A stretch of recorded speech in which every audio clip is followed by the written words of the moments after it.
අපි අද බලමු හරියටම have has had කොහොමද හරියටම පාවිච්චි කරන්න කියලා. have කියන එකෙත් has කියන එකෙත් තේරුම් දෙකක් තියෙනවා. ඒ තමයි තියෙනවා ඉන්නවා. තියෙනවා ඉන්නවා. හැබැයි has පාවිච්චි කරන්නේ ඒක වචන තියෙනවා ඉන්නවා කියන්නේ. have පාවිච්චි කරන්නේ බහු වචන තියෙනවා ඉන්නවා කියන්නේ. ඒ වගේම අපි had පාවිච්චි කරන්නේ ඒක වචන උනත් බහු වචන උනත් තිබ්බා හිටියා කියන්නේ. අතීතයේ තිබ්බා අතීතයේ හිටියා කියන අපි පාවිච්චි කරන්නේ had. අපි දැන් උදාහරණ වලින් බලමු.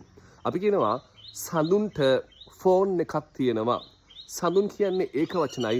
ඒ නිසා අපි අනිවාර්යයෙන්ම පාවිච්චි කරන්න ඕනේ තියෙනවා කියන්නේ has. එහෙනම් සඳුන් මුලින් දානවා දෙකට අනිවාර්යයෙන්ම අපි has දාන්න ඕනේ. සඳුන් has a phone.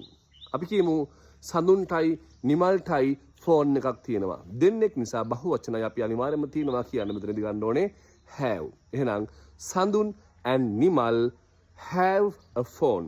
අපි කියමු සඳුන්ට ෆෝන් එකක් තිබ්බා. අතීතයේ තිබ්බා. එහෙනම් අනිවාර්යයෙන්ම ගන්නේ had.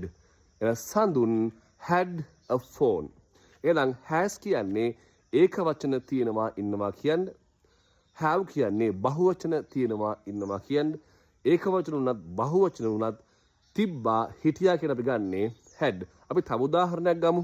අපි කියනවා නිමල්ට කාර් එකක් තියෙනවා. නිමල් ඒක වචනයි. ඒක නිසා අපි අනිවාර්යයෙන්ම ගන්න ඕනේ has. එහෙනම් මුලින් දාමු නිමල් දෙකට අනිවාර්යයෙන්ම අපි has දාමු. Nimal has a car. අපි කියමු යාළුවන්ට කාර් එකක් තියෙනවා. යාළුවෝ බහු වචනයි. ඒ නිසා අපි අනිවාර්යයෙන්ම තියෙනවා කියන්න ගන්නේ have. එහෙනම් මුලින්ම friends යාළුවෝ friends දෙකට have. Friends have a car. Friends have a car. අපි කියනවා යාළුවන්ට කාර් එකක් තිබ්බා. යාළුවන්ට කාර් එකක් තිබ්බා. අතීතයෙන් අනිවාර්යයෙන්ම had. එහෙනම් friends had a car. Friends had a car. අපි දැන් තවත් උදාහරණයක් ගමු. අපි කියනවා සුනිල්ට නංගි කෙනෙක් ඉන්නවා. සුනිල්ට නංගි කෙනෙක් ඉන්නවා.